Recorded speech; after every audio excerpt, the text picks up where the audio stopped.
The wind rattled the kitchen window at 4:47 in the morning, that hollow sound old farmhouses make when December sets its teeth in. Henry Dalton sat at the Formica table, the same spot he'd claimed for 43 winters, leather ledger open under the cone of yellow light from the overhead fixture. Coffee percolated on the stove. The smell of yesterday's bacon grease still clung to the cast-iron pan. His hands, calloused from 67 years of work that left marks, rested on either side of the December bank statement. The numbers didn't sit right. Hotel charges, Milwaukee, the Pfister, 1-4 for one night. Then Chicago, the Palmer House. Another 200. His pencil hovered over the column. Diane had said she visited her sister in Oshkosh. Her sister lived in a duplex with laminate counters and a broken dishwasher. Not the goddamn Pfister Hotel. He circled the charges 3 times, pressing hard enough the pencil tip nearly broke through. Outside, gravel crunched under tires he didn't recognize. The radio kicked on, grain futures, a voice he'd trusted for 30 years. But the only number that mattered now was $8,200. Where the hell did she get $8,000? Henry closed the ledger with a sound like a judge's gavel. The coffee had gone bitter on the burner, but he poured another cup anyway, black as the pre-dawn outside. His routine, up at 5, ledger first, then the radio, weather and grain prices, had held for decades. Structure kept a man honest. Structure kept things from sliding into chaos. He let things slide. The bank statement sat there, mocking him with its neat columns. 42 years married, and he'd trusted Diane with the household accounts because she'd worked 20 years as a bank teller. She knew numbers, she knew how money moved. He'd focused on the co-op, on yields and futures and making sure the farm stayed in the black. Now he wondered what else he'd missed while watching grain prices. The furnace kicked on, that low rumble through the floorboards. He spread out the last 6 months of statements across the table, overlapping them like shingles. November, another hotel, this one in Madison, $890. October, a charge at a place called Bentley's, $340. That was a restaurant. He'd looked it up once on the library computer when the name caught his eye. White tablecloths, wine lists longer than a hymnal. Diane had said she was at a quilting retreat. Henry's jaw tightened. He pulled out the calculator, the old solar-powered one, that still worked if you angled it right under the light. 30 minutes later, he had a number that made his coffee taste like ash. $8,200 in 3 months. Hotels he'd never heard of, restaurants that required reservations, charges that appeared on days she'd told him she was visiting her sister, or attending a women's Bible study, or driving to Green Bay to help her cousin move. The lies had their own geography now, spreading across Wisconsin like a stain. He needed proof, not just bank statements. Anyone could claim those were legitimate expenses, couldn't they? She'd have an answer ready. She always did, smooth as cream, that voice she'd perfected behind the teller window. "Oh, Henry, don't you remember? I told you about that." And he'd nod, because maybe he had forgotten, maybe he'd been thinking about seed prices or equipment maintenance instead of listening.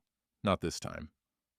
Henry pushed back from the table, knees popping as he stood. The house still smelled like her, that lavender soap she ordered from some catalog. Too expensive, but she'd said it helped her sleep. Their bedroom was dark, door half open the way she always left it. Her side of the closet, organized, color-coded, everything in its place. His side, 5 shirts, 3 pairs of work pants, the suit he wore to funerals. He moved to her desk in the corner, the antique secretary she'd inherited from her mother. Mahogany, with those small drawers that locked with a brass key she kept in her jewelry box. But the main drawer, the one with the file folders, that one just pulled open. Inside, insurance papers, old tax returns, recipes clipped from magazines she'd never made. And there, beneath a folder labeled Garden Plans, a manila envelope, not sealed. Henry's fingers felt thick as sausages as he pulled out the contents. A loan application, John Deere Financial Services, $60,000 for a 6 Series tractor with loader attachment, approved 18 months ago, his signature at the bottom, blue ink, the tail of the inn in Dalton just slightly off but close enough if you weren't the one who signed it. Henry's breath caught. He'd bought seed that spring, not a tractor. His equipment was old but paid for, a '98 Ford he'd rebuilt twice, a disc harrow that predated his marriage. The co-op boys teased him about it, but paid-for equipment didn't take food off the table. He'd never signed this paper. But someone had signed his name. The signature looked right at first glance. The capital H, the way the D looped back. But the pressure was wrong, too light. Henry bore down when he signed things, a habit from years of writing on clipboard paper in the wind. The signature looked like someone had practiced it, traced it maybe, gotten it close enough to fool a loan officer who processed 100 applications a month. His hands started to shake. The paper rattled. $60,000. Where did $60,000 go? The loan disbursement date? March 15th, 18 months back. He grabbed his phone, an old flip model that frustrated his daughter Claire but still made calls just fine, and pulled up his banking app, the one she'd helped him set up last Christmas. It took 3 tries to log in, his fingers fumbling the password. There, March 15th, a deposit, $60,000, minus fees and tax, $57.40 direct deposit, then over the next 3 days, withdrawals, $15,000, $18,000, $12,000, all to an account number he didn't recognize, all transfers Diane would have had to authorize, all money that never bought a tractor. Henry set the loan application on the desk, smoothing it flat like it might disappear if he didn't pin it down. Outside, the sky was starting to gray, that winter dawn that never quite arrived, just faded from black to slate. The coffee was cold now, the furnace hummed. The radio still played grain futures, numbers that suddenly meant nothing. I bought seed last spring, not a tractor. Whose signature is this? The Christmas potluck started at 6, but Henry arrived at 1:15, hoping the crowd would have already settled. First Lutheran's parking lot was packed. Trucks and sedans nose in against the snowbanks, exhaust rising in the cold. He sat in his Ford for a full minute, hands on the wheel, staring at the lit windows of the fellowship hall. 42 years, he'd walked into that building beside Diane. 42 Christmas potlucks, her carrying a casserole dish wrapped in towels, him holding the door. Tonight, he carried nothing. The cold bit at his face as he crossed the lot, boots crunching on salt and ice. Inside, the hall smelled like every church potluck he'd ever attended. Green bean casserole, ham with pineapple rings, coffee gone stale in those big aluminum urns. The heat hit him too much after the cold, and his glasses fogged. When they cleared, he saw her. Diane stood near the dessert table, laughing at something a man in a charcoal suit had said. The man was younger, maybe 50, with dark hair slicked back and a smile that showed too many teeth. His hand rested on the small of her back, proprietary, like he had a right to touch her. But that wasn't what stopped Henry's breath. It was the coat, a mink, full length, the kind that shimmered under the fluorescent lights, each hair catching and releasing light like something alive. The collar framed her face, her hair freshly done, makeup heavier than she wore to Sunday service.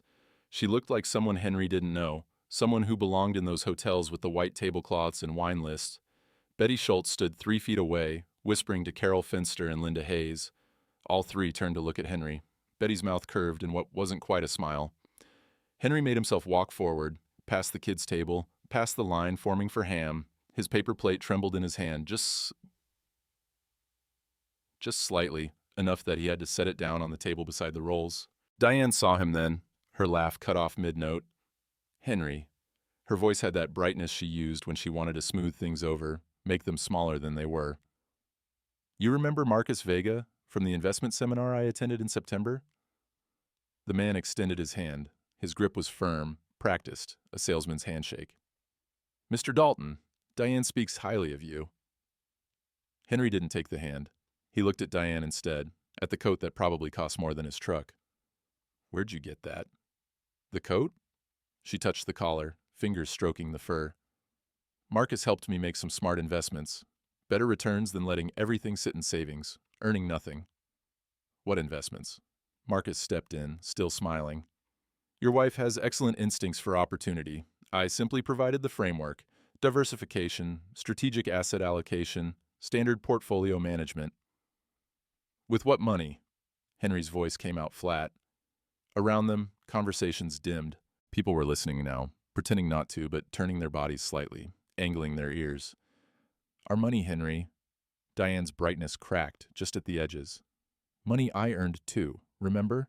Or did you think the bank just paid me in compliments for 20 years? I never said, you never say anything. Her voice rose, sharp enough to cut through the room. 42 years of nothing. No trips, no nice dinners, no... She stopped herself, glanced at Marcus, then back at Henry. I'm tired of living poor on paid-off land. Marcus's hand moved from her back to her shoulder, a gesture of support that made Henry's vision narrow. Diane deserves to enjoy the fruits of her labor, Mr. Dalton. Surely you can understand that. Henry looked at the hand on his wife's shoulder. At the silver pin clipped to Marcus's pocket, expensive and gleaming.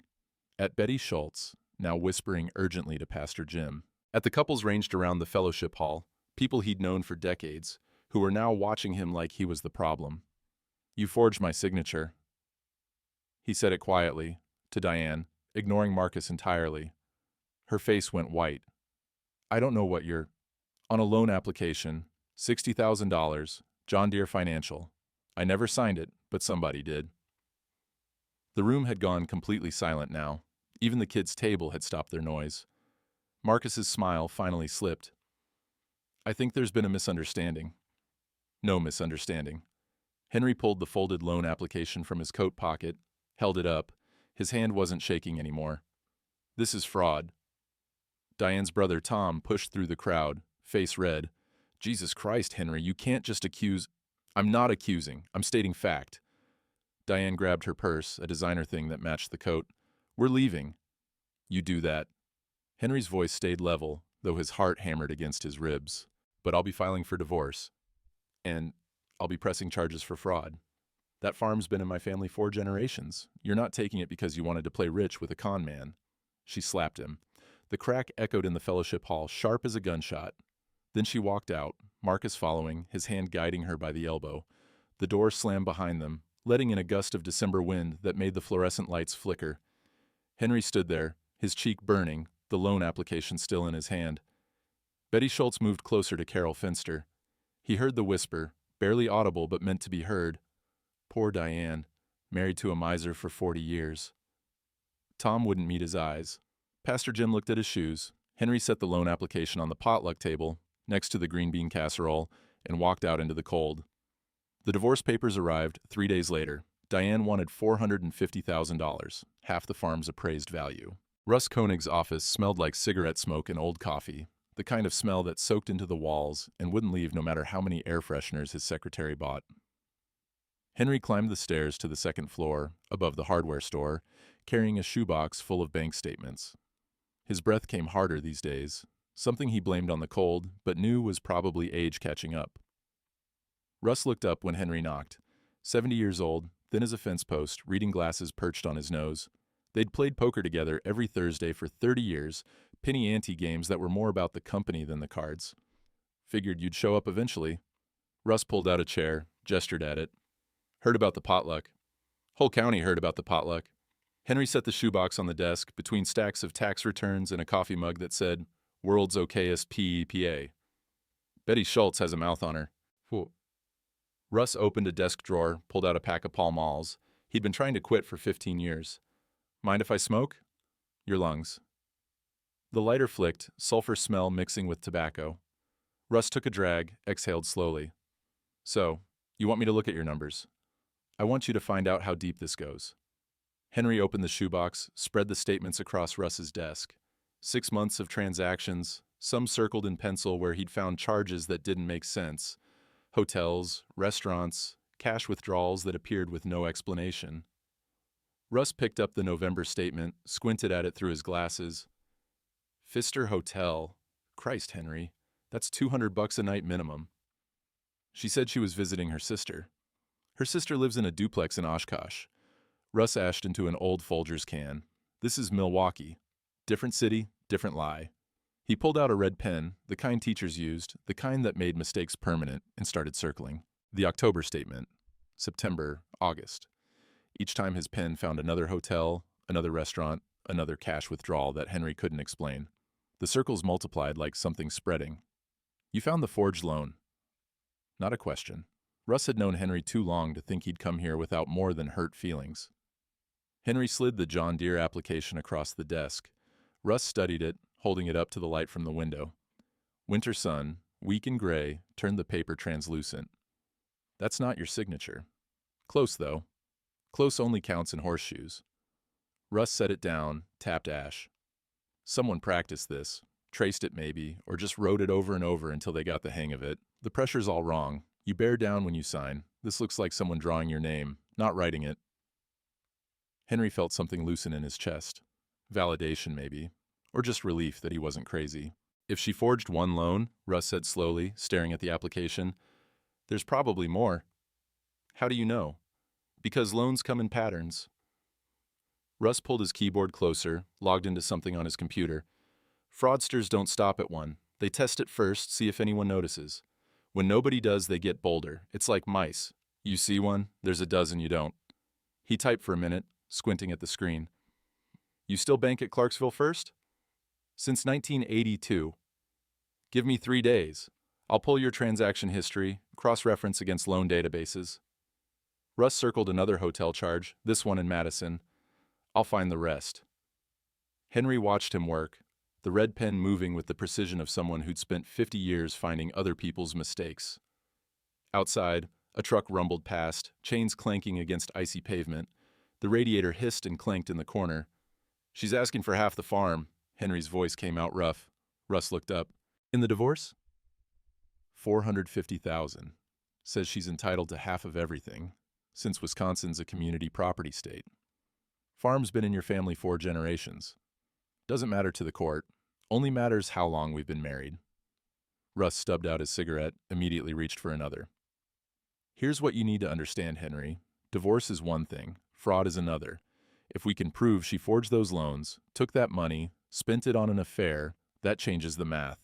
Courts don't like fraud, especially not fraud that puts family property at risk. She'll say I'm lying. Not if we document everything. Russ gestured at the statements covering his desk. Paper doesn't lie, numbers don't lie, people lie, but if I can build you a forensic trail, dates, amounts, cross-references between loans and expenditures, that's evidence. That's the kind of thing judges pay attention to. Henry felt hope flicker, fragile as a candle in wind. How long? 3 days for the initial audit. Longer if I find what I think I'm going to find. Russ lit the second cigarette, smoke curling toward the stained ceiling tiles. You need to call Claire. Henry's jaw tightened. She's busy. She's an estate attorney. This is exactly what she does. Haven't talked to her in 3 years, not since her divorce. And whose fault is that? Russ's voice went flat. You sided with Tom when he said Claire should have tried harder to make it work. Your own daughter, Henry. You chose your fishing buddy over your kid. The words hit harder than Diane's slap. Henry looked down at his hands, at the calluses and scars from 67 years of work that left marks. Call her, Russ said, softer now. She'll help. She's been waiting for you to ask. Henry stood, legs stiff from sitting. The shoebox stayed on Russ's desk, evidence of betrayal laid out in neat columns. At the door, he turned back. If you find more loans, I'll find them, Russ interrupted. Give me 3 days, I'll call you. Henry descended the stairs, back into the January cold. The hardware store was doing a slow business, a farmer buying ice melt, a woman returning an extension cord. Normal life, carrying on while his fell apart. His phone was in his truck, Claire's number, programmed in by her on Christmas 3 years ago, before the silence settled in. He stared at it for 5 minutes, thumb hovering over the call button. Then he drove home without pressing it. 2 days later, Russ called at 11 at night. Henry was in bed, staring at the ceiling, Diane's side of the mattress empty and cold. Found another one, Russ said without preamble. $27,000. Grain silo upgrade, the paperwork says. You build a silo? No. Didn't think so. Papers rustled on Russ's end. Same pattern, forged signature, money deposited, then transferred out in chunks. That's $87,000 total, Henry. $87,000 she stole using your name. Henry closed his eyes. The number was too big, too heavy. Can you prove it? Working on it. But Henry, you need to call your daughter, you need a lawyer, and she's the best one you've got. After Russ hung up, Henry lay in the dark, listening to the wind rattle the windows. The house felt bigger without Diane in it, emptier, like something hollowed out. How many more loans had she forged? The bank manager's office had a view of Main Street, 2 stories up, the kind of view that let you see everybody's business without them seeing yours. Henry sat in the leather chair that squeaked when he shifted, hands folded in his lap like a kid called to the principal's office. Dale Brenneman had managed Clarksville First for 20 years. They'd gone to high school together, back when the school had a senior class of 32. Dale's hair had gone white early, but his handshake was still firm when Henry arrived. Now Dale wasn't shaking hands. He was sliding a folder across his desk, manila and thick, the kind that meant trouble.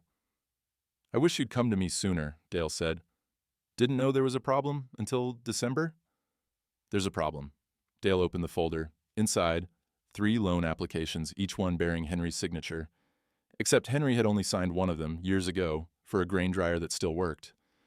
John Deere tractor, grain silo upgrade. And this one? Dale tapped the 3rd application. Livestock trailer, $52,000, approved 8 months ago.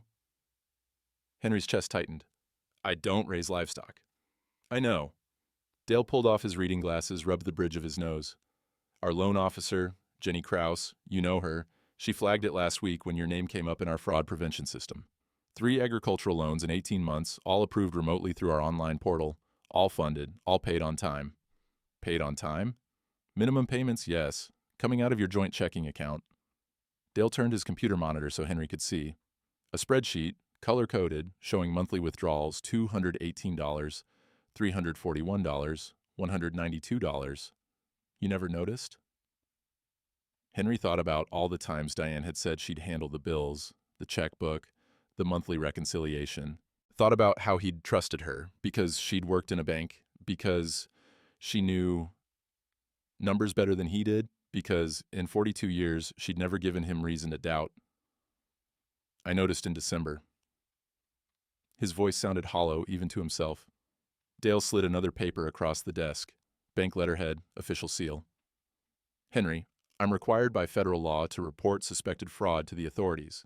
But more immediate, and I'm sorry to say this, we have a policy when loan fraud is discovered. The bank has to protect its position.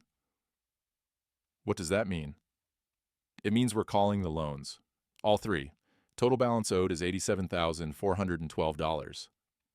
Dale's face had gone grim. You have 90 days to either pay in full or provide documented proof that you weren't the one who authorized these loans. If you can't do either, we have the right to recover our loss through liquidation of collateral. The word hung in the air like smoke. Liquidation. You're saying you'll take the farm. I'm saying the bank will auction whatever assets are necessary to recover the outstanding debt. Dale leaned forward. Henry, I've known you since we were kids. I don't want to do this, but I have auditors, regulators, a board of directors. I saw your name on these applications. I saw the signatures. They look real enough that 3 different loan officers approved them. Without proof that someone forged these, the bank's position is that you're in default. My wife forged them. Can you prove it? Henry thought about Russ, about the red pen circles, about 3 days of forensic accounting. I'm working on it. You've got 90 days. That puts us at... Dale checked a calendar on his desk. March 18th, middle of spring planting. I'm sorry, Henry. I really am. Henry stood. His knees felt watery, unreliable. The farm's been in my family 4 generations. I know. Outside, the February cold had teeth. Henry sat in his truck, engine running, heat blasting but not touching the chill that had settled into his bones. 90 days, March 18th. The date repeated in his head like a countdown, like something ticking. He drove to First Lutheran, even though it wasn't Sunday. The parking lot was empty except for Pastor Jim's Buick. Henry sat in the cab, staring at the building where he'd worshipped for 42 years, where he'd married Diane, where Betty Schultz had whispered, "Poor Diane," loud enough for everyone to hear. He didn't go inside. Sunday came 3 days later. Henry almost didn't attend, but not going felt like surrender, like admitting guilt. He wore his funeral suit, the one that smelled faintly of mothballs. Arrived 5 minutes late, slipped into the back pew. Betty Schultz was at the organ, playing the prelude too loud, the way she always did when she wanted attention. Henry saw the looks as people filed in, Carol Finster glancing back, Linda Hayes whispering to her husband. Tom Baxter sat in the 3rd row, Diane's brother, the man who'd been Henry's friend for 30 years before blood made him choose sides. Pastor Jim's sermon was about forgiveness, about how grudges poisoned the holder more than the target, about how pride kept people from seeing their own faults.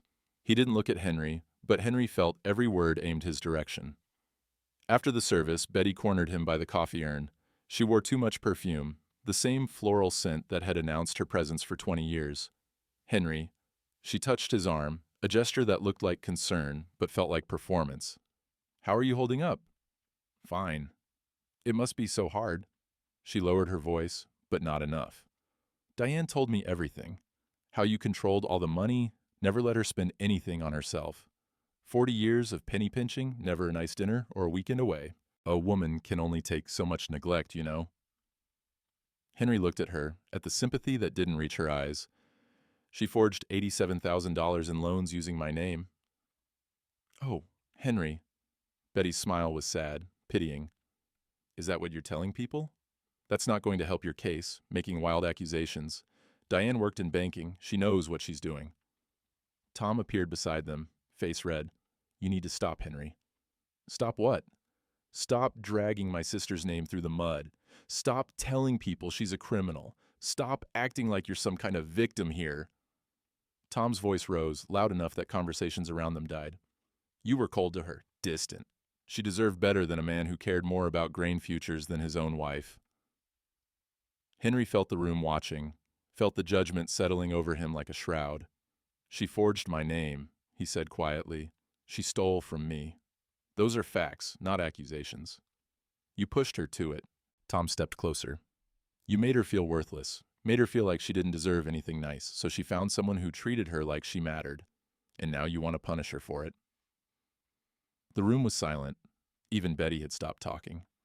Henry looked at the faces around him, people he'd known for decades, people who'd shared potlucks and prayers and 40 years of Sundays. Every face held the same question: what kind of man drives his wife to another man's arms? He set down his coffee cup, untouched, walked out through the fellowship hall, past the tables where he and Diane had sat together, past the bulletin board covered in prayer requests and community announcements. Outside, the February wind cut through his suit jacket. His truck was the only one in the lot that had rust along the wheel wells. Everything else looked newer, cleaner, maintained. He sat in the cab, not starting the engine. Through the window, he could see people filing out, their mouths moving, their heads shaking. Betty stood in the center of them, talking, her hands gesturing. Henry's phone buzzed. A text from Dale Brenneman. Board met this morning. They're holding firm on the 90-day deadline. I'm sorry. 90 days. The farm gone. His name ruined.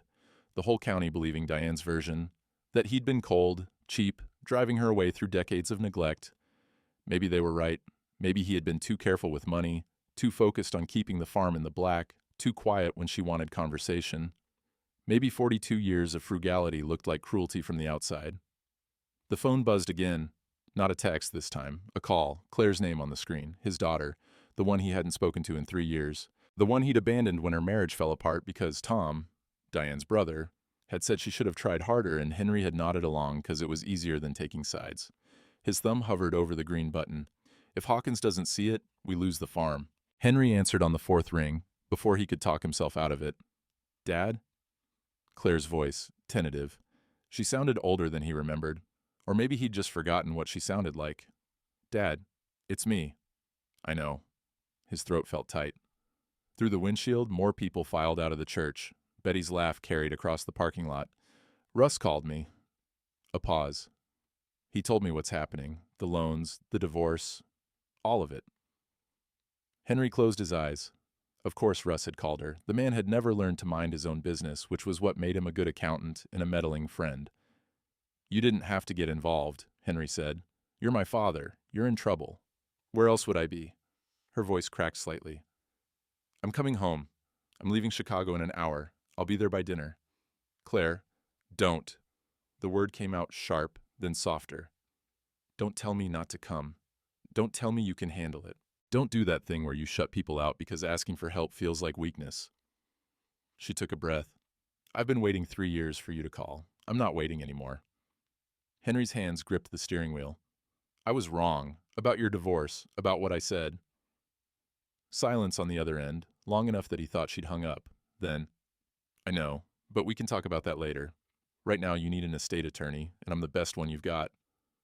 I can't pay you. Not until this is settled. I don't want your money, Dad. I want to help you keep the farm. Her voice steadied. Send me everything. The loan applications, bank statements, whatever Russ has found. I need to see the whole picture before I get there. After they hung up, Henry sat in the truck for another 10 minutes, watching his breath fog the windshield.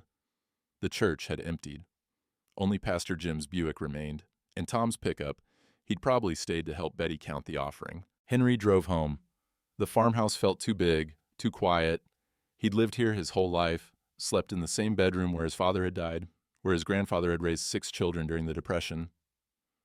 The walls held generations. The floorboards creaked with memory. He made coffee he didn't drink, stood at the kitchen window, looking out at fields white with old snow, at the barn that needed a new roof, at the fence line his great-grandfather had strung in 1923. The phone rang. Russ. "She called you," Russ said. "You had no right." "I had every right. You're too stubborn to save yourself." The sound of papers shuffling. "I've got the full audit ready. All 3 loans, complete transaction history, cross-referenced with Diane's spending patterns. It's damning, Henry. Every loan disbursement, she transferred the money within 48 hours to a secondary account, then spent it on hotels, restaurants, cash withdrawals that line up with dates she told you she was somewhere else. Dale says I have 90 days to prove fraud. Claire can file the civil case faster than that, get an injunction, freeze Diane's assets, force her to respond under oath." Russ paused. "But you're going to need to forgive yourself first." "For what?" "For whatever you think you did that made her do this." Russ's voice went quiet. "I've known you 50 years, Henry. You're a good man. A quiet man, yes. Careful with money, yes. But good. What she did, that's on her, not you." After Russ hung up, Henry opened the leather ledger. The pages were filled with his handwriting, 43 years of careful entries. Income, expenses, every dollar accounted for. He'd taught himself discipline during the farm crisis in the 80s when half the county lost their land to foreclosure. Never spend what you don't have. Never risk the farm on speculation. Never forget that the land outlasts you. But somewhere in all that discipline, had he forgotten Diane? He thought about the nights he'd fallen asleep reading grain reports while she watched television alone. The anniversaries where he'd given her practical gifts, a new vacuum, a KitchenAid mixer, instead of jewelry or flowers. The times she'd suggested a weekend trip and he'd said they couldn't afford it, even though the ledger showed a surplus. He'd been saving for Claire, for her education, for her future. Then she'd finish law school and paid her own way. And he just kept saving, because that's what you did. You prepared for drought, for bad markets, for the inevitable disaster that could take everything. And while he'd been preparing for disaster, Diane had found a man who bought her mink coats. Claire arrived at 7, parking a rental sedan in the gravel drive. Henry watched from the window as she got out, pulling a rolling suitcase and a leather briefcase. She looked like her mother had at 30, tall, dark hair cut short, professional in a way that made the farmhouse seem shabby by comparison. She knocked, then tried the door. It was unlocked. It always was. "Dad?" He met her in the kitchen. They stood 3 feet apart, an ocean of 3 years between them. "I'm sorry," he said, "for taking Tom's side. For not calling, for—" Claire closed the distance, wrapped her arms around him. She smelled like city, exhaust in coffee shops, and a life he'd never understood. But she was his daughter, and she was here, and for the first time in months he felt like maybe he could breathe. "We're going to fix this," she said into his shoulder. "I promise." She pulled back, wiped her eyes quickly. "Now, show me everything." They spent the next 4 hours at the kitchen table. Claire spread papers across the surface. Russ's audit, the loan applications, bank statements, the divorce filing. She made notes in a yellow legal pad, her handwriting sharp and certain. Every few minutes she'd ask a question. "When did you first notice? Did she have access to your signature stamp? Who knew about the farm's value?" At midnight, she sat back, tapping her pen against her teeth. "This is fraud, clear, documentable fraud, but we have a problem." Henry's stomach dropped. "What problem?" "The timeline. 90 days to prove it, but the court system doesn't move that fast. We file the civil case tomorrow, but getting a hearing, presenting evidence, getting a ruling, that's 60 days minimum, maybe 90. So we might not make the deadline." "We might not." Claire met his eyes. "Unless we can find something that proves Marcus was involved. Right now, it looks like Diane acting alone. If we can show conspiracy, that he coached her, helped her, benefited from it, that changes everything. The bank might extend the deadline if criminal charges are involved." "How do we prove Marcus was involved?" Claire smiled, and it wasn't a kind smile. It was the smile of someone who'd spent 10 years learning how to win. "We find out where he lives, and we look for mistakes, because amateurs always make mistakes." "Dad, I'm coming home. Send me everything." The preliminary hearing was set for 2 weeks out, county courthouse, Judge Millard Hawkins presiding. Claire filed the civil fraud case on a Tuesday, and by Wednesday morning, Diane's lawyer had responded, a young man from Madison named Trevor Marsh, who wore expensive suits and talked like he'd learned law from television. Henry sat in the gallery while Trevor stood before Judge Hawkins, gesturing with manicured hands. Your Honor, my client deeply regrets the current estrangement from her husband, but let's be clear about what this case really represents. Trevor's voice carried the practiced resonance of someone who'd won arguments before. This is a man who, for 42 years, maintained iron-fisted control over family finances. Mrs. Dalton earned income, 20 years as a bank teller, yet never had autonomy over her own money. When she finally took steps to secure her financial independence, to invest wisely with the help of a certified financial advisor, her husband responded with accusations and legal threats. Claire rose from the plaintiff's table. Your Honor, if I may— You may not, Ms. Dalton. Judge Hawkins peered over his reading glasses. Mr. Marsh, you'll have your chance at trial. This is a preliminary hearing for injunctive relief, not closing arguments. But the damage was done. Henry saw heads turn in the gallery. Betty Schultz, Carol Finster, even Dale Brenneman from the bank. The narrative was settling. Controlling husband, desperate wife, financial abuse disguised as fraud accusations. Outside the courthouse, on the limestone steps where winter sun did nothing to warm the air, Trevor Marsh cornered Claire while Henry waited by the truck. Your father's making a mistake, Trevor said, loud enough for the small crowd to hear. Mrs. Dalton is willing to settle. She keeps the lake cottage, walks away from the divorce with a modest sum, say $100,000, and everyone moves on. But if he insists on pursuing these baseless fraud allegations, destroying her reputation in the community, we'll have no choice but to counterclaim for financial abuse and emotional distress. Claire's smile was ice. My client looks forward to discovery, especially the part where your client explains 3 forged loan applications and $87,000 in unauthorized debt. Unauthorized according to whom? Your father, who by his own admission never reviewed the family finances, a man so disconnected from his marriage that he didn't notice his wife's unhappiness for years? Trevor adjusted his tie. A jury will hear about the vacuum cleaner he gave her for their anniversary, the KitchenAid mixer for her birthday, 42 years of treating her like unpaid help instead of a partner. Henry's jaw clenched. How did Trevor know about the mixer? Because Diane had told him. Because every private moment of their marriage was now ammunition. Claire walked back to the truck, briefcase swinging. She didn't speak until they were on the highway, fields of dirty snow stretching on both sides. He's good, she said finally. Trevor, he's making this about your marriage instead of about fraud. That's smart lawyering. So we lose? No, we shift strategy. Claire pulled out her phone, scrolled through emails. Russ found something this morning. Marcus Vega has a condo in Eau Claire, 30 miles from here. Russ called the sheriff's office, told them there might be evidence of loan fraud at the address. They can't just raid his home. They can, with probable cause. And they got it. Marcus failed to appear for a court date in Brown County last year. Something about unpaid contractor fees. There's an active bench warrant. Claire's smile returned. Sheriff's office executed it this morning. Guess what they found?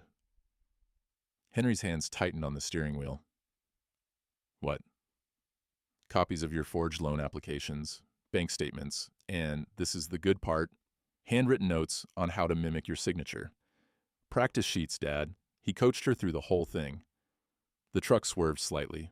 Henry corrected, pulse hammering. Where is he now? Gone. Neighbors said he loaded a car 2 days ago, headed west. Sheriff thinks Arizona, maybe New Mexico, but it doesn't matter. We have the evidence. Conspiracy to commit fraud. That's not a civil case anymore. That's criminal. Henry pulled off the highway into a gas station lot, put the truck in park. Through the windshield, gray clouds were building in the west.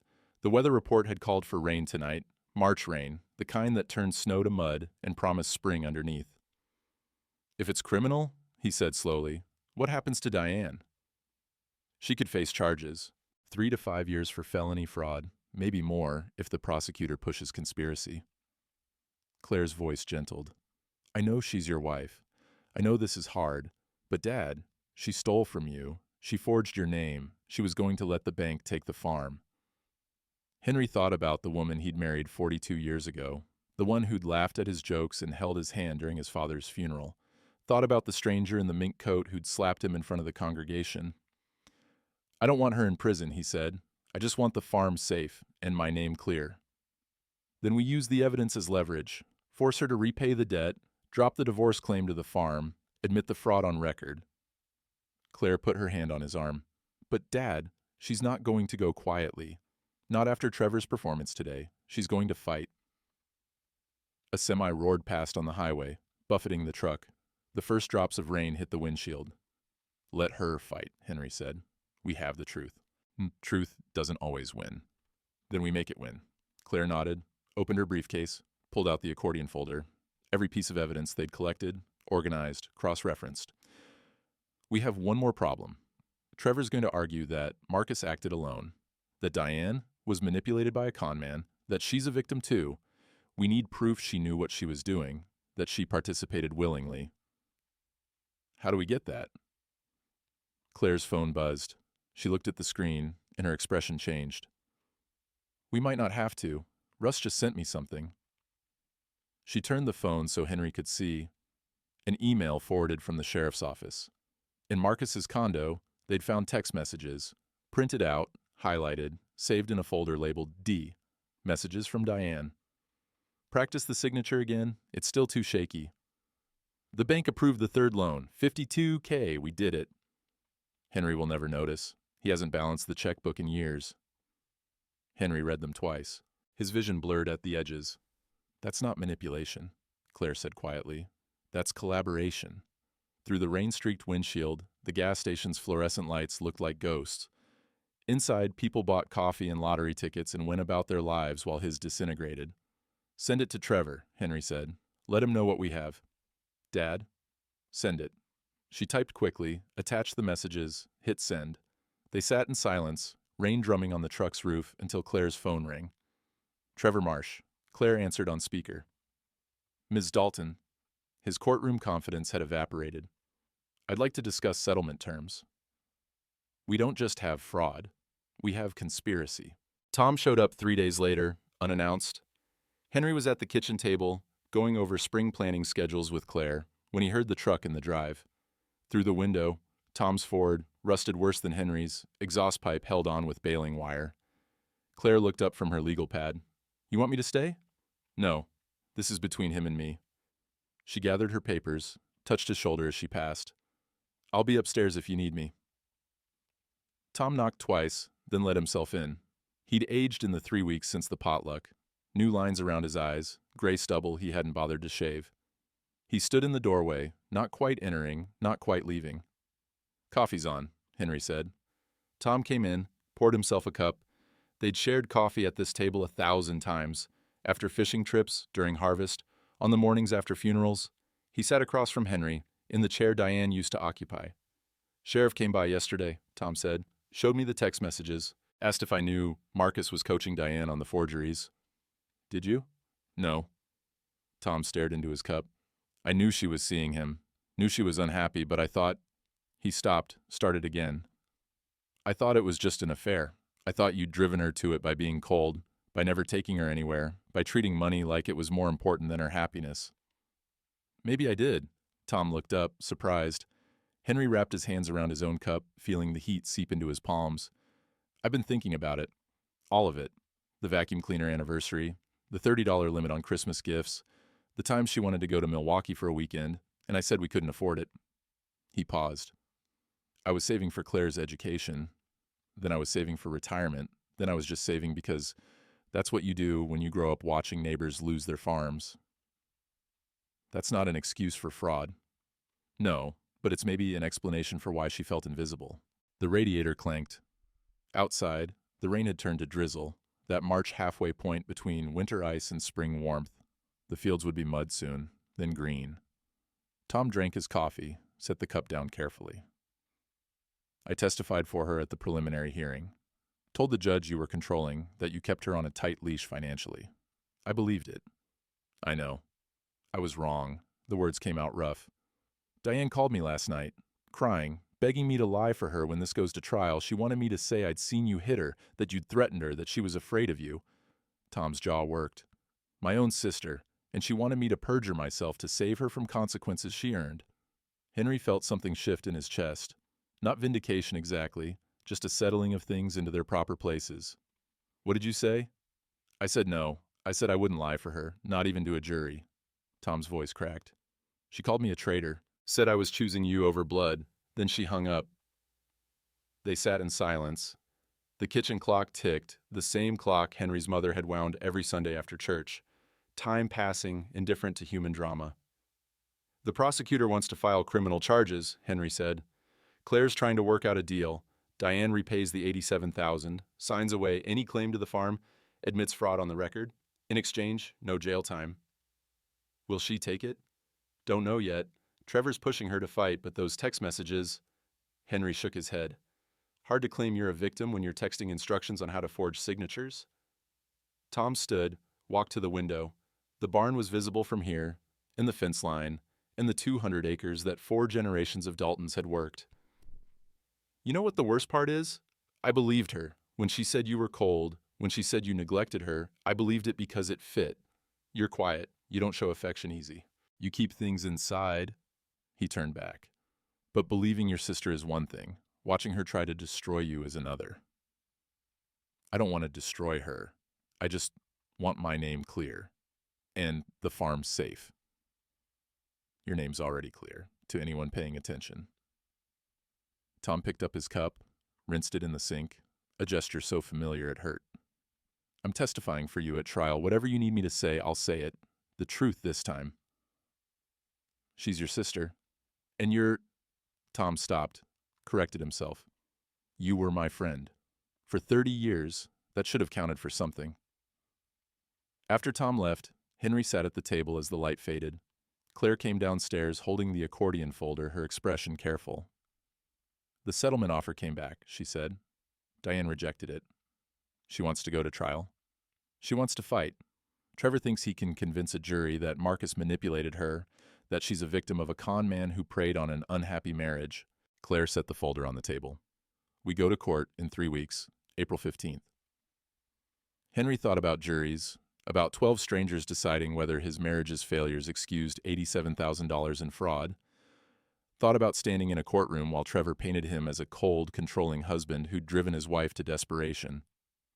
Maybe some of it was true, but the forgeries were true too, and the farm was his, not hers to bet on a con man's promises. Then we go to trial, Henry said, and we show them the evidence. Claire opened the accordion folder, began laying out exhibits, bank statements, loan applications, text messages, Marcus's practice sheets, every piece of proof they'd gathered, organized with the precision of someone who knew how to win. Tomorrow, we prep your testimony, she said. Russ testifies about the forensic audit. Tom testifies about Diane's confession attempt, and we hope Judge Hawkins sees through Trevor's performance. The clock struck 8. Outside, the drizzle had stopped. Stars were breaking through the clouds, that March sky that promised warmer days ahead.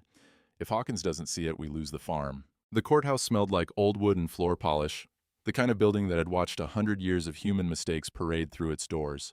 Henry climbed the marble steps at 8:30, Claire beside him carrying the accordion folder, Russ behind them smoking one last Pall Mall before the bailiff made him put it out.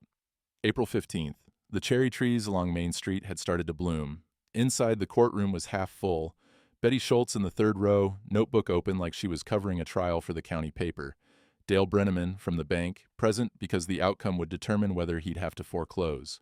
Tom sat alone in the back, hands folded, looking like he'd aged another 10 years. Diane entered through the side door with Trevor Marsh.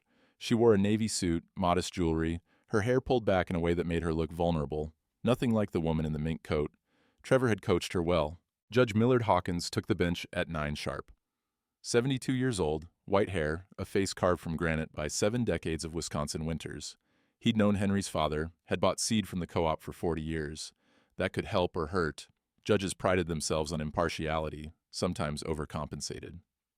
We're here on the matter of Dalton versus Dalton, Hawkins said. Civil fraud complaint with criminal referral pending. Ms. Dalton, you're representing the plaintiff? Claire stood. Yes, Your Honor. Mr. Marsh, the defendant? Trevor rose, buttoning his suit jacket. Yes, Your Honor. And we're prepared to demonstrate that Mrs. Dalton is herself a victim of financial control, emotional neglect, and ultimately the predatory manipulation of Marcus Vega, a con artist who exploited her vulnerability. Save it for your opening, Hawkins said. Ms. Dalton, call your first witness. Claire called Russ first. He took the stand looking uncomfortable. In a tie, the red pen visible in his shirt pocket like a talisman. Claire walked him through the forensic audit. 3 loans, $87,000, Disbursements followed by immediate transfers to an account Henry didn't control. And the signatures on these loan applications? Claire held up the documents. In your professional opinion, were they authentic? Russ adjusted his glasses. No, ma'am. The pressure's wrong. Henry Dalton signs with force. You can see indentations on the reverse side of any document he's signed. These signatures are light, hesitant. Someone drew them, didn't write them. Trevor cross-examined, trying to shake him. Mr. Koenig, you're not a handwriting expert, are you? No, but I've seen Henry sign his name 1,000 times. I know what it looks like. And you're his friend, his poker buddy for 30 years. Aren't you biased? Being his friend doesn't make me wrong about the signatures. Claire called the handwriting expert next, a woman from Madison, who'd examined the documents, compared them to known exemplars of Henry's signature. She pointed out the differences on blown-up exhibits, the angle of the D, the loop in the A, the pressure points that didn't match. These signatures were forged, she concluded, by someone with access to samples of Mr. Dalton's handwriting, but without the muscle memory of actually being Mr. Dalton. Trevor tried to undermine her credentials, but she'd testified in 40 cases. The jury, if there had been a jury, would have believed her. Then Claire called Tom. He walked to the stand like a man headed to his own execution, swore on the Bible his mother had given him 50 years ago, sat down, and wouldn't look at Diane. Mr. Baxter, you're the defendant's brother, correct? Yes, ma'am. And you initially testified in support of your sister at the preliminary hearing? I did. I was wrong. Claire approached the stand.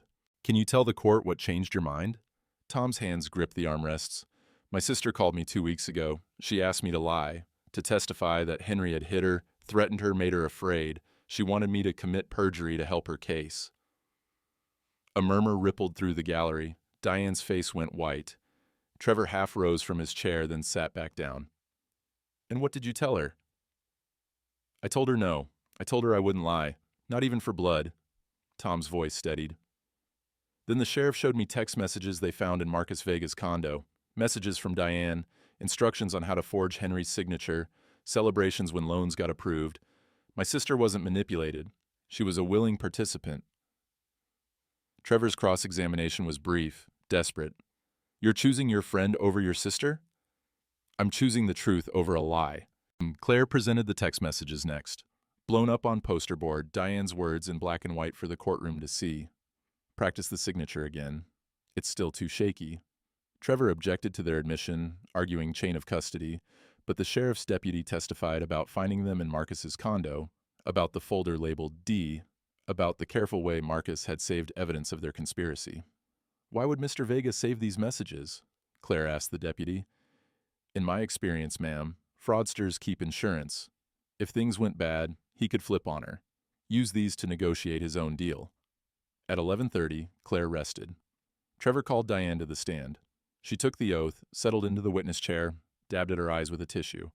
Trevor led her through a narrative of neglect, the vacuum cleaner anniversary, the KitchenAid mixer birthday, 42 years of feeling invisible. Mrs. Dalton, when Marcus Vega offered to help you invest, what did you think? I thought finally someone saw me, someone who didn't treat me like a housekeeper. Her voice broke.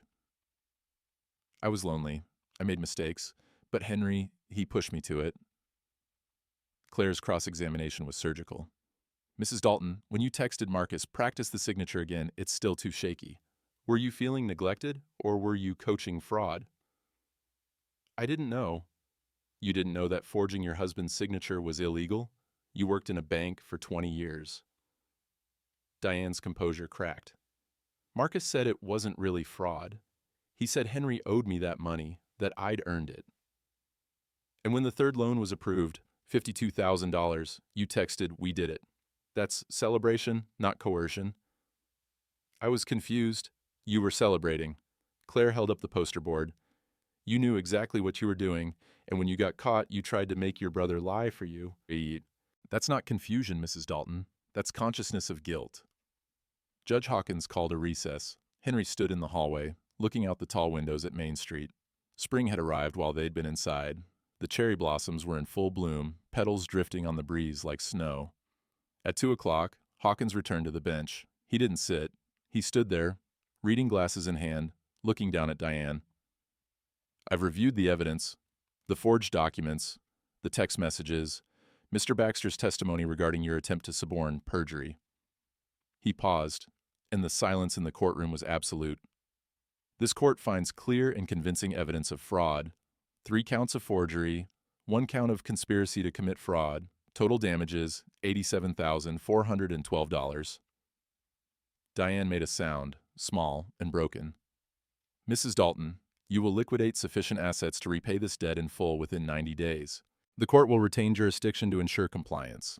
Additionally, any claims you've made in the divorce proceedings regarding marital property, specifically the farm, are hereby dismissed. You forfeited your interest through fraudulent conduct. Hawkins put his glasses back on. A criminal referral will be forwarded to the county prosecutor.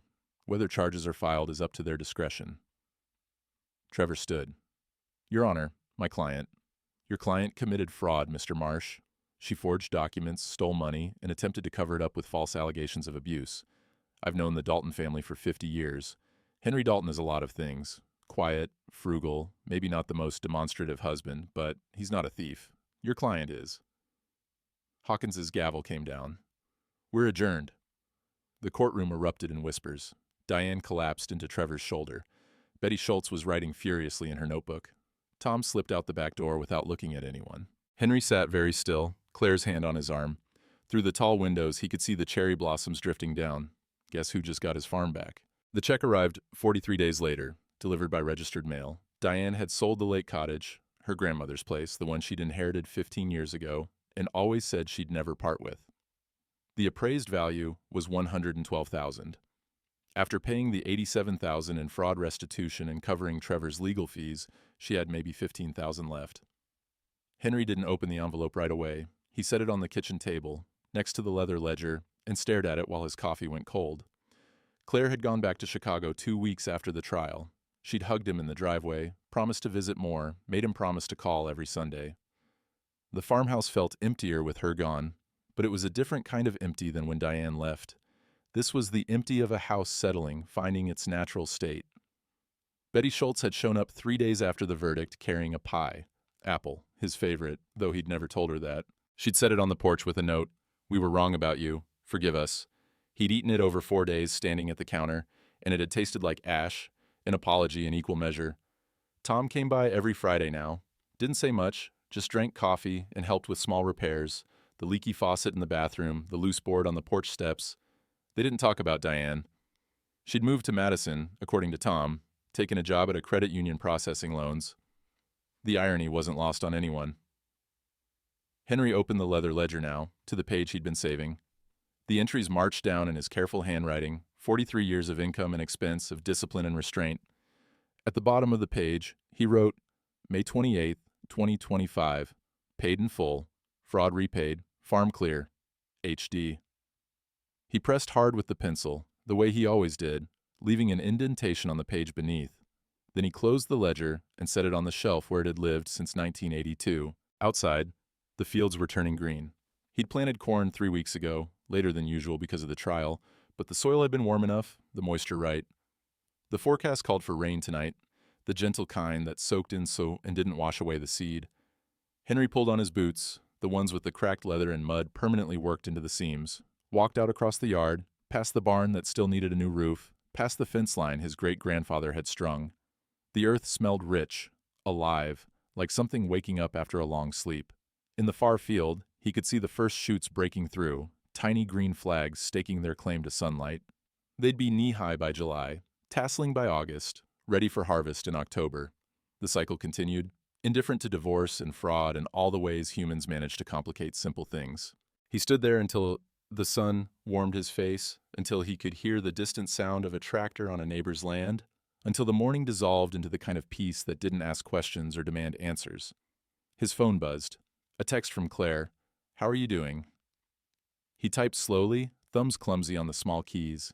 Planting came up. Weather's good. I'm okay. 3 dots appeared, disappeared, appeared again. Then, I'm proud of you, Dad. Talk Sunday? Yes. Henry pocketed the phone and walked back toward the house. The kitchen window caught the morning light, turning it gold. Inside, the coffee would still be warm, the ledger closed, the check deposited and cleared. The farm was his, Clear title, no liens, no threats from banks or ex-wives. But standing there looking at the house where 4 generations had lived and died and raised children and buried parents, Henry felt something he hadn't expected. Loneliness. Not the sharp kind, not the kind that came from betrayal or public humiliation, just the quiet acknowledgement that he'd spend whatever years remained in this house alone, that the other side of the bed would stay empty, that holidays would be him and Claire, and maybe Tom if he wasn't too uncomfortable. He'd won. The court had said so, the check had proved it, the community had apologized for doubting him. But you couldn't split 42 years in half and expect both pieces to be whole. The wind picked up, carrying the smell of rain from the west. Purple crocuses had broken through near the porch, stubborn and early, the way they did every year. He'd planted them with Diane the first spring they'd owned the house, back when everything had seemed possible and forever had felt like a promise instead of a threat. Henry sat on the porch steps, watching the clouds build. The rain would come tonight, gentle and necessary. Tomorrow, he'd check the fields, walk the fence line, start the list of repairs that never ended when you owned land. The ledger was closed, the debt was paid, the farm was safe. That would have to be enough. Spring doesn't ask permission, it just comes. Henry planted every day for a week after the check cleared. Up at 5, coffee and the grain report, then out to the fields before the sun burned off the morning cool. The soil turned black and rich under the plow, smelling like rain and promise and all the springs that had come before this one. Claire called on Sundays like she'd promised. They talked about small things, her cases, his repairs, the weather. Neither of them mentioned Diane. Some subjects were like old wounds, best left alone to scar in their own time. Tom stopped by on a Friday, carrying fence posts. They worked until noon, replacing the rotted section along the South 40, not talking much because the work said what words couldn't. When they finished, Tom stood looking out over the fields, at the green shoots pushing through. "You ever regret it?" Tom asked. "Pushing the fraud case, taking her to court." Henry thought about it, about the mink coat and the forged signatures and $87,000 stolen using his name. About 42 years that ended in a courtroom with a judge's gavel. "I regret not seeing it sooner," he said finally. "I regret the mixer and the vacuum cleaner. I regret being so careful with money that I forgot to be generous with her." He paused. "But prosecuting the fraud? No. Some things you can't let slide." They loaded the tools in silence. Tom drove away, dust rising behind his truck. That evening, Henry sat on the porch as the sun went down, painting the fields gold and amber. The radio played through the open kitchen window, grain futures, hog prices, the weather forecast promising warmth. He'd lost a wife, kept a farm, learned that trust and vigilance weren't opposites, that frugality could become cruelty if you weren't careful, that even good men made mistakes that cost them decades. The land didn't care about any of it. It just wanted someone to tend it, to plant in spring and harvest in fall, to pass it on to the next generation a little better than you found it. Henry picked up his coffee, gone cold now, and watched the first stars emerge. Some people spent 40 years building something. Others spent 18 months tearing it down. In the end, the land was what remained, patient, indifferent, waiting for whoever came next to make their mark. He'd plant this season, and the next. That's all a man could do. The screen door creaked as he went inside. Through the window, the fields stretched dark under the rising moon. Tomorrow he'd check the South 40, maybe call Claire, definitely make better coffee. Tonight he closed the ledger one more time, turned off the light, and let the spring darkness settle around the farmhouse like a benediction.